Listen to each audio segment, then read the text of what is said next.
God. என்னை படைத்ததற்கு ஒரு நோக்கம் இருக்கிறது, இதை உருவாக்கினதுக்கு ஒரு நோக்கம் இருக்கிறது, என்னுடைய பிள்ளையாய் மாற்றினதுக்கு ஒரு நோக்கம் இருக்கிறது. யோசித்து பாருங்களேன், எங்கேயோ பிறந்த நீங்க எங்கேயோ பிறந்த ஒரு பெண்ணை கல்யாணம் பண்ணிருக்கிறீங்க. புரியுதா உங்களுக்கு? நான் சென்னையில பிறந்தேன், எங்க வீட்டுக்காரமா கேரளால பிறந்தாங்கன்னு நினைக்கிறேன், தெரியல.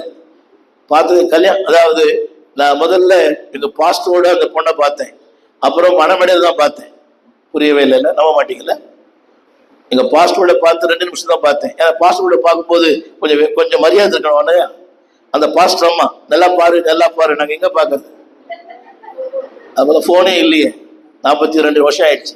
அப்புறம் அன்னைக்கு தான் பார்த்தேன், புரியவே மாட்டேங்குது. நான் சொல்லுவது நோக்கம், திருமணம் என்பது தேவ நோக்கம் நிறைவேறணும். அந்த நோக்கம் நிறைவேறலைன்னா நம்முடைய திருமண வாழ்க்கை வீணானது.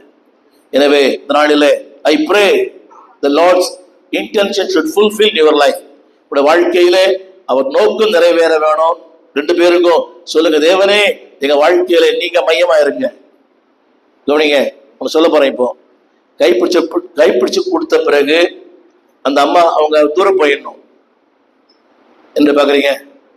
அவர் கைப்பிடிச்ச பிறகு ரெபேக்கா உதயகுமார் தூரம் போயிடணும். தேவன் தான் குறுக்கிடணும். நீ நிறைய குடும்பங்கள்ல அந்த கல்யாணம் பண்ண பொண்ணுகிட்ட என்ன சாப்பிட்ட, ஏது சாப்பிட்ட, உப்பு போட்டியா, சக்கரை போட்டியா, அது ஏதாவது போடுது. நீங்களே பேசுறது, அவன் எப்ப பேசுறது? அதனால தேவன் தான் வாழ்க்கையில குறுக்கிடணும். Whatever it problem, bring it to God. அவர் குறுக்கிட்டால் எல்லாமே மாற்றம் ஏற்படும்.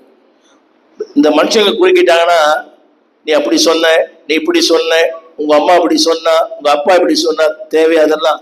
So allow God to intervene. உங்க வாழ்க்கையில அவருடைய குறுக்கீடுக்கு அனுமதிப்போம். நிறைய குடும்பங்கள் கெட்டு போனதுக்கு காரணமே உன்ன அம்மா அப்பா தான் என்று பாக்குறீங்க. அந்த அம்மா அப்பா சொல்ற தவறான ஆலோசனை. திரும்ப சொல்றேன், உங்க 2 பேர் வாழ்க்கையில அவர் மட்டும்தான் மையமா இருக்கணும். Nobody should come, only God should intervene. அப்படி இருக்குமானால் உங்களை கொண்டு தேவன் மகத்தான காரியங்களை செய்வார். சொல்லுங்க, உங்களை கொண்டு மகத்தான காரியங்களை. கடைசியில் ஒரு வார்த்தை போட்டிருக்குது, அவர்கள் வெட்கப்படாதிருந்தார்கள். இதுக்கு ஆங்கிலத்துல பயன்படுத்தப்பட்ட வார்த்தை இன்னைக்கு காலை வாசித்தேன், தேவ நீதியினால் சூழப்பட்டிருந்தார்களாம். உடை இல்லை, ஆனா they are covered but God's righteousness போட்டுக்குது. அந்த ஆங்கில வார்த்தை போடுது, they are covered with righteousness of God. தேவ நீதியினால் அவர் சூழ்ந்திருந்தாங்களாம். இந்த கோட்டெல்லாம் இன்னும் 10 நிமிஷத்துல போயிடும், இதெல்லாம் இந்த பட்டுவிடெல்லாம் போயிடும். நீதி என்னைக்கு இருக்கும்? என் நீதி என்னென்று நிலைத்திருக்கும். வானம் அழியும்,